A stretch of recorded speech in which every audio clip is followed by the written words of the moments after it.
찬송가 91장을 찬송하시겠습니다. 91장입니다.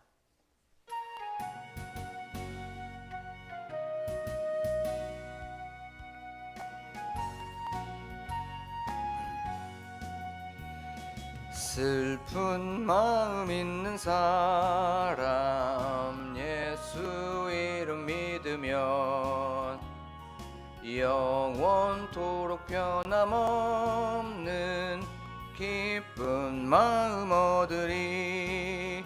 예수의 이름은 세상의 소망이요 예수의 이름은 천국의 기쁨일세. 거룩하신 주의 이름 너의 방패 삼으라. 환난 시험 당할 때에 주께 기도드려라. 예수의 이름은 세상의 소망이요 예수의 이름은 천국의 기쁨일세. 존귀하신 주의 이름 우리 기쁨 되도다. 주의 품에 안길 때에 기뻐 찬송 부르리.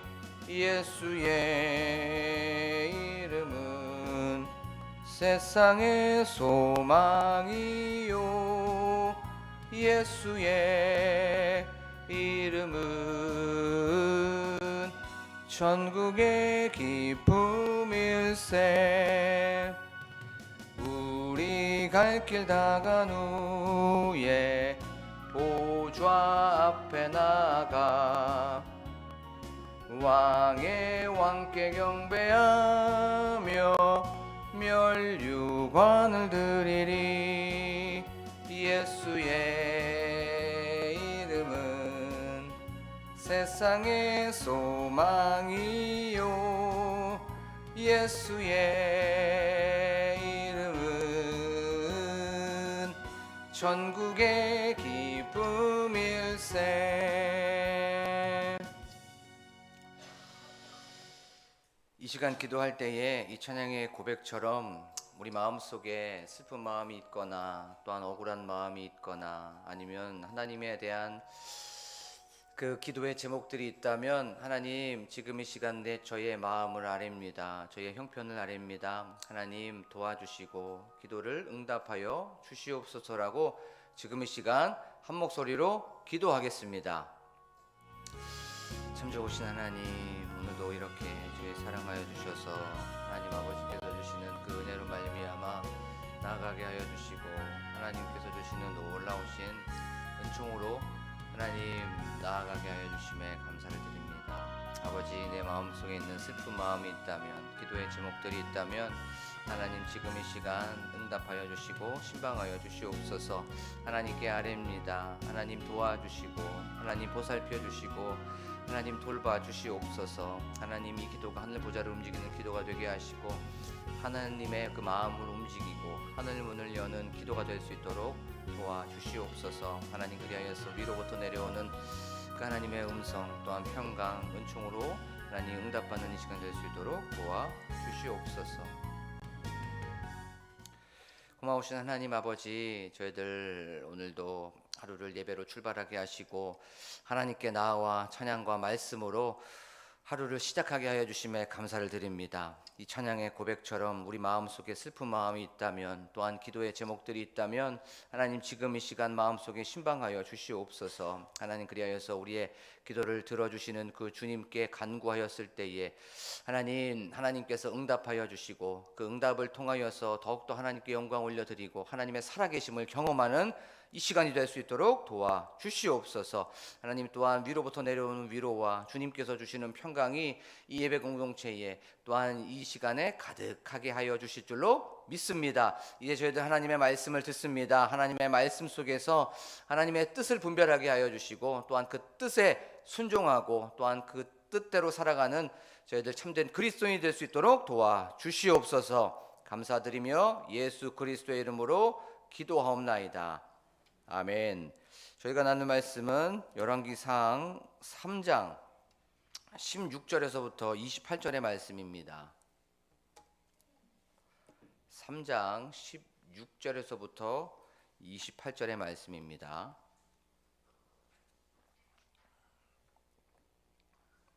제가 봉독하도록 하겠습니다. 그때에 창기 두 여자가 왕에게 와서 그 앞에 서며 한 여자는 말하되 내 주여 나와 이 여자가 한 집에 사는데 내가 그와 함께 집에 있으며 해산하였더니 내가 해산한 지 사흘 만에 이 여자도 해산하고 우리가 함께 있었고 우리 둘 외에는 집에 다른 사람이 없었나이다. 그런데 밤에 저 여자가 그의 아들 위에 누우므로 그의 아들이 죽으니 그가 밤중에 일어나서 이 여종 내가 잠든 사이에 내 아들을 내 곁에서 가져다가 자기의 품에 누이고 자기의 죽은 아들을 내 품에 누였나이다.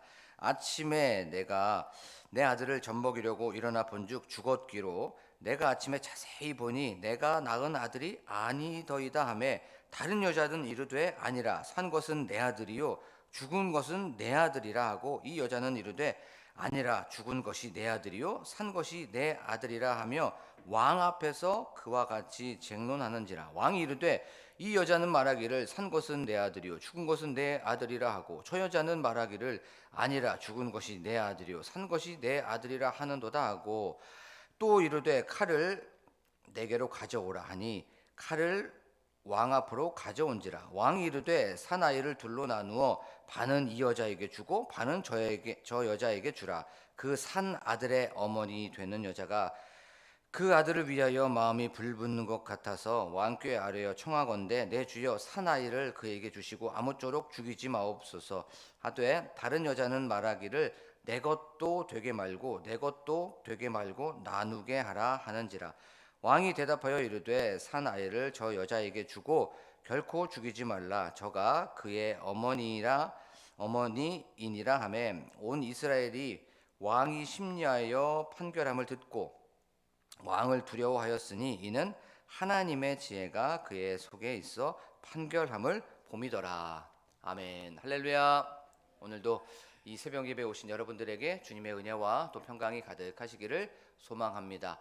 또한 이 월요일 날 한 주를 출발하고 또 시작하는 시점에서 하나님의 그 말씀을 듣고 또한 하나님의 그 지혜와 또한 분별함으로 무장하려고 하는 여러분들에게 하나님께서는 가장 좋은 것으로 가장 선한 것으로 가장 맞는 것으로 공급하여 주시고 채워 주실 줄로 믿습니다.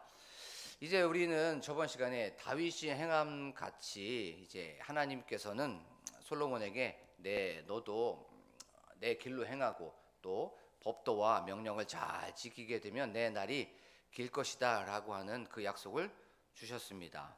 그리고 나서 이제 솔로몬은 꿈에서 깨게 되었죠. 이제 바로 이제 꿈에서 깨자마자 어디로 가게 됩니까? 예루살렘으로 가게 됩니다. 그 예루살렘에는 바로 다윗의 장막 언약궤가 있었기 때문에 그렇습니다. 그리고 예루살렘에 도착하자마자 쉬지도 않고 이제 그 언약궤 앞에 서게 되죠. 그 앞에 서서 번제를 드렸습니다. 또 감사의 제물을 드렸습니다. 그것이 복수형으로 사용되고 있어요. 계속적으로 예배를 드린 겁니다. 계속적으로 감사의 제물을 드렸던 것이죠. 근데 우리가 한번 여기서 질문을 해봐야 됩니다. 번제물, 그 여호와의 장막 기브온에 있었던 거기에서 드릴 수도 있었습니다. 또 감사의 제물 거기서 드릴 수도 있었는데 굳이 솔로몬은 왜 언약궤 앞에서 그렇게 제사를 드릴 수밖에 없었을까요? 그것은 바로 오늘 읽지는 않았지만 12절, 13절의 말씀처럼 다윗이 행함 같이 그렇게 하려고 했기 때문에 다윗이 행했던 것을 순종하려고 했기 때문에 다윗은 그러면 어떻게 했습니까? 언약궤 앞에서 예배를 드렸지요. 언약궤 앞에서 찬양했지요. 언약궤 앞에서 경배와 하나님을 송축했습니다. 다윗이 행한 것처럼 하기 위하여서, 순종하기 위하여서 예루살렘으로 가게 된 것입니다. 우리의 삶 속에서도 그렇습니다. 우리 마음속에 하나님께서 울림을 주시고 하나님께서 말씀하여 주시는 그 진동이 있고 찔림이 있다면 지체하지 말고 즉시 바로 그것에 대하여서 순종하기를 원합니다. 우리가 미루고 뒤로 차일피일하게 되면 그 마음이 흐려질 수가 있습니다. 그 마음이 우리가 자칫 희미해질 수가 있어요. 하나님께서 주시는 감동이 있었을 때 바로 순종하는 여러분들이 되고 제가 되기를 원합니다. 자, 이제 하나님의 말씀에 순종하여서 거기에서 지내고 있었을 그때에 여호와 하나님의 지혜를 말해주고 있고, 세상의 지혜를 말해주는 것이 아니라 하나님의 그 놀라우신 지혜를 말씀하시는 것이 바로 오늘의 본문입니다. 오늘 통하여서 여호와 하나님의 지혜가 어떤 지혜인지에 대해서 말씀을 좀 살펴보도록 하겠습니다. 오늘 16절에 보면 이렇게 말씀하고 있습니다. 그때에 라고 말씀하고 있어요. 그때에, 하나님의 약속을 받은 그때에, 그 하나님의 약속을 받은 그때가 언제입니까? 하나님의 지혜를 받은 그때에, 이제부터 여호와의 지혜가 어떤 지혜인지를 소상히 얘기하고 있는 겁니다. 찬기 두 여자가 왕에게 와서 그 앞에 섰다라고 성경은 말씀하고 있습니다. 찬기 두 여자가 왕 앞에 섰답니다. 고대의 그 여성의 인권을 한번 생각해 보기를 원합니다. 고대의 여성의 인권은 존중받지 못했습니다. 그런데 창기의 인권은 존중받을 수 있었을까요? 아니죠. 그 당시에 창기는 비난의 대상이었습니다. 또 무시의 대상이었고 멸시와 천대를 받는 그 여인이었습니다. 비천한 존재였어요. 그런데 그 비천한 존재가 누구 앞에 섰답니까? 왕 앞에 섰습니다. 왕 앞에. 그러면 그 당시에 왕은 어떤 존재입니까? 존경의 대상이었고 존중의 대상이었습니다. 왕과 창기가 함께 있습니다. 비난의 대상과 존중의 대상이 함께 있는 거예요. 이것이 어떤 의미를 우리에게 주고 성경은 왜 이것을 기록하고 있을까요? 그것은 바로 솔로몬이 이루는 그 나라, 솔로몬을 통하여서 비천하고 낮은 사람이라도 억울함과 소원을 말할 수 있는 그 나라가 만들어지고 있음을 성경은 말씀해주고 있는 것이에요. 정의롭고 하나님의 나라는 공정하고 하나님의 나라는 공평한 나라, 공정한 나라, 상식과 원칙과 이 모든 질서가 통하는 그 나라가 솔로몬을 통하여서 만들어지고 있는 것을 보게 됩니다. 하나님 앞에서는 모두가 다 평등한 겁니다. 하나님 앞에서는 모두가 다 공정한 거예요. 하나님 앞에서는 모든 사람이 다 공의로운 재판을 받을 수 있는 그 나라를 말해주고 있는 겁니다. 하나님 앞에서는 남자든 여자든 할머니든 어린아이든 장애인이든 비장애인이든 배웠든 배우지 못했든 가졌든 가지지 못했든 하나님 앞에서는 모두가 다 공평하고 또 하나님 앞에서는 모두가 다 평등하다는 것을 왕과 이 비천함의 대명사인 창기를 통하여서 내 나라는 차별이 없는 나라고 내 나라는 외모를 보지 않는 그 나라라는 것을 보여주고 있는 겁니다. 그래요. 요즘 우리 아주 핫 이슈가 차별금지입니다. 근데 이 차별금지는 어디에서부터 출발합니까? 하나님의 시선에서부터, 하나님의 눈에서부터, 하나님의 나라에서부터 출발하는 이 나라가 되기를 원합니다. 우리가 세상을 살아가면서 수많은 사람들을 만나게 되고 수많은 사람들과 관계를 맺을 수밖에 없어요. 그러면 우리는 부족하기 때문에 거기에서 카운트를 하게 됩니다. 거기에서 사람은 외모를 볼 수밖에 없다는 그 말씀처럼 우리는 외모를 보고 판단합니다. 스펙을 보고 판단하고 그 사람의 배경을 보고 판단할 수밖에 없습니다. 이런 상황 속에서 오늘 말씀을 기억합니다. 왕과 창기가 함께 있었던 것처럼 하나님의 눈으로 하나님의 시선으로 사람을 바라보는 오늘 하루가 되기를 원합니다. 오늘 예배를 드리면서 이 마음을 다시 한번 생각해 보게 되는 거예요. 우리는 세상에 나아가서 사람들을 만나게 되고 세상에 나아가서 평가를 할 수밖에 없는 상황 속에서 솔로몬과 창기가 같이 있었고 하나님의 나라는 평등과 공평과 정의와 공의로운 나라였지, 내가 오늘 이 세상에 살아가면서 하나님의 나라를 확장시키면서 그래, 내가 외모로 바라보지 않아야 되겠구나, 내가 세상의 관점으로 바라보지 않고 하나님의 시선으로 바라보고 하나님의 눈으로 바라봐야 되겠구나라고 하면서 결심하며 나아가는 여러분들이 되기를 원합니다. 예수님이 그렇게 사셨어요. 예수님의 친구들이 누구였습니까? 예수님의 지인들은 항상 세리, 죄인들, 창기들, 여자, 어린아이들, 사회적인 약자들, 사회적으로 거기에서 주목받지 못하고 사회적으로 존중받지 못하고 소외되는 그 사람이 바로 예수님의 옆에 있는 친구들이었습니다. 우리가 예수님을 닮아가고 그리스도인의 장성한 분량에 충만한 데까지 이르려면 바로 예수님의 그 시선으로 나아가는 여러분들이 되기를 원합니다. 바로 예수님이 그런 삶을 사셨습니다. 하나님의 그 마음이 차별 없는 삶을 사셨어요. 그리스도인들을 구원하기 위하여서, 이 세상에 있는 사람들을 구원하기 위하여서 차별하지 않았습니다. 다 존중하여 주셨고 거기 안에서 공평하고 평등한 그런 모습을 보여주셨습니다. 사랑하는 광복교회 성도 여러분, 오늘 하루도 살아가면서 우리들의 삶 속에서 이 마음을 품고 살아가는 저와 여러분들이 되기를 원합니다. 자, 이제 재판을 하게 됩니다. 그런데 우리가 재판을 하려면 순서와 어떤 절차, 과정들이 있습니다. 예를 들어 보면 어떤 문제가 생겼어요. 어떤 사람이 이제 고소를 합니다. 그렇게 되면 법원에서 그것을 판결하게 되죠. 근데 이 법원이 자기는 너무 마음에 안 드는 거예요. 그래서 항소를 하게 되죠. 그러면 이제 고등법원으로 올라가게 됩니다. 근데 고등법원에서 이 판결에 대하여서 좀 마음에 안 드는 거예요. 그럼 또 항소를 하게 됩니다. 그럼 어디까지 갑니까? 대법원까지 올라가게 돼요. 성경도 동일합니다. 성경도 10부장이 있었어요. 어떤 문제가 있으면 10부장에게 갖고 갑니다. 근데 10부장이 해결하지 못하면 50부장이 그것을 해결하게 됩니다. 근데 그 50부장도 해결하지 못하면 100부장이 해결하게 돼요. 근데 100부장도 해결하지 못하면 1000부장이 해결하게 됩니다. 근데 1000부장도 해결하지 못하면 장로들이 해결하게 되어 있어요. 근데 장로들도 해결하지 못하면 이 문제가 굉장히 어려운 문제인 거예요. 그래서 어디까지 올라가게 됩니까?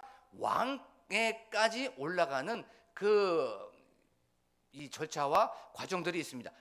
지금 이 재판, 지금 어떤 문제가 굉장히 어려운 겁니다. 요거 솔로몬은 어쩌면 어떤 법의 어떤 지혜의 심판대 앞에 서 있는 거예요. 이 문제와 이 재판을 해결하지 못하면 그의 어떤 리더십, 그의 어떤 권위, 이게 좀 문제가 생길 수가 있는 겁니다. 흠이 생길 수가 있는 것이었어요. 근데 반대로 한번 생각해 볼까요? 반대로 요 재판을 잘만 해결하게 되면 그의 리더십과 그의 어떤 왕좌, 그의 보좌는 탄탄해지고 굳건해지는 것이 바로 요 재판이었습니다. 요거만 잘 해결하면 그의 어떤 보좌는 앞으로 탄탄하면서 사람들에게 우리 왕 뭔가 다른데? 라고 하면서 존중을 받을 수밖에 없는 그 재판이 이 재판이었습니다. 이제 그 재판 이야기로 한번 나아가겠습니다. 거기에는 2명의 여자가 이제 등장하게 되죠. 한 여자가 이렇게 얘기를 합니다. 우리는 선 지식을 다 배제하고 이제 이야기로 한번 들어가 보는 거예요. 우리는 같이 어떤 한 날은 아니지만 어떤 한 시즌에 임신을 하게 되었습니다 라고 한 여자가 얘기를 하게 됩니다. 그러면서 내가 먼저 아기를 낳았습니다. 그리고 나서 아기를 낳은 지 3일 만에 이 여자도 이제 아기를 낳게 되었습니다. 그런데 어느 날 이 여자가 자면서 아이를 깔고 앉는 바람에 그 아이는 죽게 되었습니다. 질식사를 하게 된 것이죠. 이 여자는 내가 자는 사이에 내 곁에 있던 내 아들을 얘기합니다. 딸이 아니었어요. 아들을 데려다가 자기 품에 놓았습니다. 그리고 나서 죽은 그 아들을 내 품에 놓았습니다. 이제 아침이 되어서 그 여자가 아이에게 젖을 먹이려고 했는데 그 아이가 죽은 것이 보였습니다. 그런데 곰곰이 봤더니 이 죽은 아이가 내 아이가 아니었습니다. 그리고 그렇게 얘기를 하자 그때 아이를 바꿔치기 한 그 여자가 이렇게 얘기를 하게 됩니다. 중간에 말을 막으면서 아니다, 살아있는 아이가 내 아이고 죽어있는 이 아이가 내 아이다 라고 하면서 그렇게 말을 하고 있는 것이었어요. 이 사건 한번 생각해 보십시오. 목격자도 없습니다. 그렇죠? 증인도 없어요. 물증도 없고 증거도 없는 이런 상황입니다. 친자를 확인할 수 있는, 지금 이 시대는 과학이 문명이 발달하여서 친자를 확인할 수 있는 상황이었어요. 머리털 하나만 갖고 가서 유전자를 확인할 수 있는데 이때는 과학이 발달하지 않았기 때문에 이런 어떤 외적인 증거가 없는 상황이었습니다. 그리고 우리가 성경을 보면 어떤 시비를 가리기 위하여서, 진위를 가리기 위해서는 반드시 두세 사람의 증인이 있어야만 됐어요. 이 두세 사람의 증인이 있어야 이것이 진짜구나, 또 이것이 가짜라구나 하는데 목격자도 없어요. 증거도 없어요. 증인도 없어요. 물증도 없는 이런 상황이었던 거예요. 아무도 모릅니다. 아들도 모르고 며느리도 몰라요. 그런데 분명한 건 하나 있습니다. 누군가 그 한 명은 거짓말을 하고 있는 겁니다. 한 명은 거짓말을 하고 있는 거예요. 근데 누구 앞에서 지금 거짓말합니까? 계속 지금 거짓말을 하면서 어디까지 올라오게 된 거예요? 왕 앞에까지 거짓말을 하게 된 겁니다. 신명기에 보면 왕 앞에서 재판하는 것은 하나님 앞에서 나아오는 것이라고 분명히 말씀하고 있어요. 하나님 앞에서까지도 지금 거짓말을 하고 있는 거예요. 누군가 한 명은 지금 거짓말을 하고 있는 겁니다. 왕 앞에서까지, 하나님 앞에서까지 거짓말을 하고 있는 거예요. 양심의 화인이 맞아서 그렇게 둔하여 진 겁니다. 자, 그때 솔로몬이 이렇게 얘기합니다. 솔로몬 두 여자 그 증인들을 불렀습니다. 용의자들을 이제 불렀던 겁니다.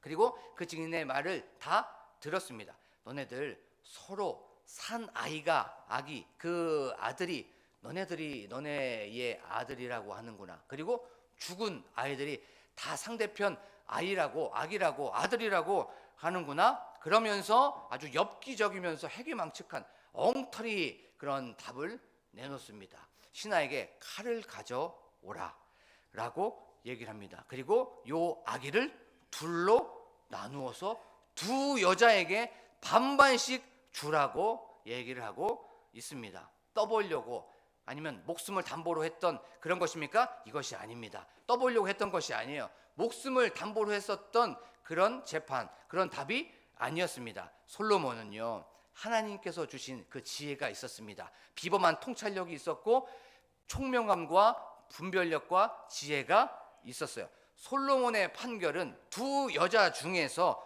누가 참 모성애를 가지고 있는지, 그 중에 누가 참 사랑이 있는지를 판결하는 그런 것이었고, 그것을 시험하는 것이었어요. 그런데 그 시험에서 아기를 질식사시킨 그 어미는 이렇게 얘기합니다. 우리 둘 가운데서 아무도 이 아기를 가지지 못하게 하옵소서, 반반으로 나누시옵소서라고 얘기를 하고 있습니다.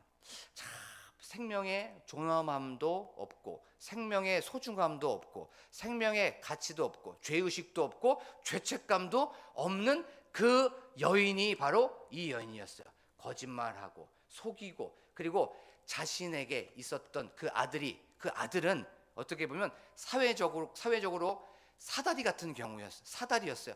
또 다른 신분으로 올라갈 수 있는 요 사다리. 그런데 아들이 죽었으면 그 사다리가 사라져버리게 된 겁니다. 소망이 사라져버리게 되고 희망이 사라져버리게 된 거예요. 그래서 내 아들이라고, 내 아기라고 속이고 그렇게 거짓을 한 겁니다. 저 너무나도 귀한 그 생명을 하찮게 여기게 된 거예요. 그래서 반반으로 나누라고 얘기하는 겁니다. 이건 그냥 어떤 사건을 얘기하는 것이 아닙니다. 이스라엘을 고발하고 있는 겁니다. 그 당시에 이스라엘 사람들, 거짓과 속임수와 생명을 그렇게 경시했었던 그들, 그 다음에 죄의식도 없었고 죄책감도 없었던 그들을 고발하고 있는 거예요. 우리에게 똑같이 고발하고 있는 겁니다. 이 여자를 통하여서 이 세상을 고발하고 있는 거예요. 이 세상 생명을 경시하고 생명을 무시하고 거짓과 속임수가 가득한 이 시대, 이기주의와 나만 아는 내가 가지고 있는 것을 통하여서 내가 가지고 있었던 것을 정당화하기 위하여서 그렇게 죄악에 떨어져 있는, 죄의식도 없고 죄책감도 없는 그 시대, 이 시대를 이 사람을 통하여서 고발하고 있는 것이에요. 그러나 그에게는 참된 엄마만이 가질 수 있었던 한 가지가 없었습니다. 그것이 무엇이었습니까? 모성애가 없었던 거예요. 모성애. 무엇이 없었습니까? 사랑이 없었던 겁니다. 사랑이. 이스라엘 백성들에게도 동일하게 얘기하는 겁니다. 너네들 지금 뭐가 없는 줄 아니? 사랑이 없어 라고 고발하고 있는 겁니다. 우리에게도 똑같이, 이 시대를 살고 있는 우리에게도 똑같이 하나님의 말씀 우리에게 말씀합니다. 너네들 사랑이 없다고 얘기하고 있는 겁니다. 솔로몬은 그것을 알았습니다. 그 아들을 질식사 시켰었던 그 여자에게는 사랑이 없었다는 것, 모성애가 없었다는 걸 지혜로 간파하고 있었습니다. 그런데 이제 산 아이의 어미의 말, 그 엄마의 말을 한번 들어보겠습니다. 살아있는 아기의 진짜 어머니는 솔로몬의 그 아기를 반반으로 나누고 주라고 하는 그 말을 듣고 뭐라고 얘기하고 있습니까? 요 마음이 불붙은 마음이 됐답니다. 이 마음이 불붙었대요. 요 마음이 불붙었다는 건, 이 마음이라는 건 라함이라고 하는 단어를 사용하고 있습니다. 이 라함이라고 하는 건 감정과 정서의 장소였어요. 그리고 이 마음이라는 건 창자라고 하는 그 뜻입니다. 그리고 불붙었다는 건 새까맣게 타다, 들끓다, 타다라고 하는 그런 뜻을 가지고 있습니다. 그러면 합쳐보면 요 마음이, 창자가 새까맣게 탔다는 거예요. 반으로 가른다고 하는 그 말에, 반으로 가른다고 하는 말에 이 마음이 새까맣게 타고 이 창자가 들끓었다는 겁니다. 이 마음, 이 창자가 타들어가고 있었던 그 마음 위에요. 그리고 나서 뭐라고 얘기합니까? 왕이시여, 주여, 제발 내 아이를 죽이지 말고 저 여자에게 주시옵소서. 저 아이를 살게 하여 주시옵소서라고 말하고 있는 거예요. 그럼 이 말을 조금 더 한번 깊게 한번 들어볼게요. 자기가 뭐가 된 겁니까? 자기가 거짓말을 하겠다는 거예요. 내가 죄인입니다. 내가. 그런데 이걸 이제 10부장, 50부장, 100부장, 1000부장까지도 그러면 내가 제일 계속해서 거짓말을 했던 사람입니다라고 자기가 고백하고 있는 겁니다. 누구를 살리려고? 아기를 살리려고. 그러면 자기는 왕 앞에서도 거짓말을 하게 된 거고, 왕 앞에서 거짓말했던 건 하나님 앞에서도 하나님을 모독한 것입니다 라고 자기가 이제 고백할 수밖에 없게 된 거예요. 그러면 자기는 어떻게 됩니까? 죽을 수밖에 없습니다. 그런데 자기가 죽으면 누가 삽니까? 아들이 사는 거예요. 아들이. 여기에서 뭘 보여주고 있는 것입니까? 너네들 사랑을 보여주고 있는 것이고, 여기에서 너네들이 잃어버렸고 너네들이 없고 너네들이 그렇게 무시하고 했었던 모성의 그 사랑을 한 여자를 통하여서, 그 어미의 그 희생을 통하여서 보여주고 있는 거예요. 지금 이 시대에게 우리에게 말씀해주고 있는 겁니다. 너네들 이 시대를 바라보면서 참된 사랑이 있느냐, 너네들 참된 희생이 있느냐, 참된 헌신이 있느냐를 통하여서 요 어미의 그런 어떤 이 재판을, 솔로몬의 재판을 통하여서 말해주고 있는 겁니다. 그때 솔로몬이 이렇게 얘기합니다. 이제 솔로몬이 하나님의 지혜를 받고 이렇게 얘기합니다. 아이를 죽이지 말라. 이 아이, 그 아들을 처음에 우리가 나누었던 그 아이의 엄마에게 주어라. 그 처음에 말한 그 여자가 참된 어미고 참된 엄마라고 말씀해주고 있는 겁니다. 이 여자가 진짜 어미라는 거죠. 솔로몬은 이것을 통하여서 뭘 받습니까? 사랑을 받습니다. 희생을 받고 여기에서 참된 모성애를 보게 된 거예요. 이 참된 사랑과 모성의 희생이 누구에게 있는지 확실히 분별한 후에 명쾌하게 판결을 내린 것이었어요. 하나님께서 주신 지혜로 어려운 재판을 잘 해결할 수가 있었던 겁니다. 우리에게 주는 메시지가 한 두 가지가 있습니다. 그것이 무엇이었습니까? 하나님, 오늘도 우리는 세상에 나아가서 아무것도 모르는 상황 속에서 나아가게 됩니다. 한 치 앞도 모르는 그런 상황 속에서 누구를 만날 수도 없고, 어떤 상황 속에서 무엇을 판결하고 또한 무엇을 결정하고 무엇을 내가 거기에서 결심할지 모릅니다. 여기에서 하나님의 지혜를 허락하여 주시옵소서. 하나님의 분별력을 허락하여 주시옵소서. 하나님의 그 놀라우신 지혜로 말미암아 잘 선택하게 하시고 잘 여기에서 결정할 수 있도록 도와주시옵소서라고 기도하기를 원합니다. 거짓이 난무하는 그 상황 속에서 죄의식도 없고 죄책감도 없고 또한 속임이 가득한 이 거짓이 있는 상황 속에서 하나님의 참된 하나님의 진실함을 제가 결정할 수 있도록, 또한 특별히 더 중요한 건 이것을 내가 잘못 결정하여서 하나님 영광 가리지 않도록 도와주시옵소서라고, 하나님 지혜를 허락하여 주시옵소서라고 기도하기를 원합니다. 그리고 또한 우리의 삶 속에서 나에게 사랑이 사라져버렸다면, 나에게 희생이 사라져버렸다면, 나에게 헌신이 사라져버렸다면 하나님 다시 한번 그 그리스도의 마음을 품고 나아가게 하여 주시옵소서라고 기도하길 원합니다. 예수님 나 살리기 위하여서 본인이 십자가에서 죽으셨습니다. 하나님 나는 사랑할 수 없고 나는 희생할 수 없습니다. 하지만 예수 그리스도의 그 십자가의 은혜를 다시 한번 생각하게 되면,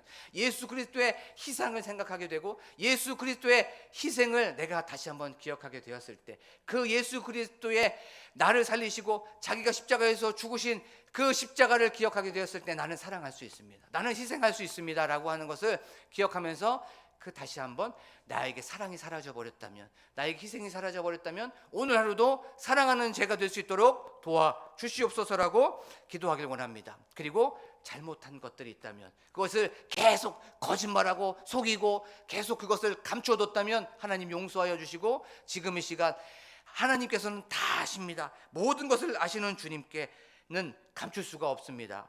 감추인 것이 드러나지 아니할 것이 없고 숨은 것이 알려지지 않을 것이 없나니라고 하는 그 누가복음의 말씀처럼 우리가 하나님 거짓말을 했던 것이 있다면 고백합니다라고 하면서 회개하면서 나아가는 이 시간이 되기를 원합니다. 지금 이 시간 우리가 말씀을 기억하며 기도하길 원합니다. 하나님 지혜를 허락하여 주시고 사랑을 다시 한번 회복하게 하시고, 다시 한번 내 마음속에 거짓이 있다면, 내 마음속에 속임수가 있었다면, 그것이 고백하지 못했다면 계속 그것을 내가 내 마음속에서 덮어두려고 했다면 하나님 용서하여 주시옵소서라고 기도하길 원합니다. 또한 교회의 부흥을 위하여서, 또한 교회 건축을 위하여서 장로님들과 안수 집사님들과 권사님들과 성도님들을 위하여서, 집사님들을 위하여서, 특별히 기도할 때는 우리 담임 목사님과 함께 동역하시는 사모님을 위하여 기도하길 원합니다. 또한 셀의 부흥과 셀 리더들을 위하여서, 또한 나라와 민족을 위하여서, 또한 특별히 기도할 때 우리 다음 세대 아이들을 위하여 기도하길 원합니다. 그 아이들이 예수 그리스도를 만나게 하여 주시옵시고, 예수 그리스도를 통하여서 다시 한번 세상에 것을 추구하지 않고 하나님의 나라의 것을 추구하는 그들이 될 수 있도록 도와주시옵소서라고 기도하기를 원합니다. 또한 환우들을 위하여서, 또한 각자 가지고 나온 기도 제목을 놓고 간절하게 주여 한번 부르고 기도합니다. 주여!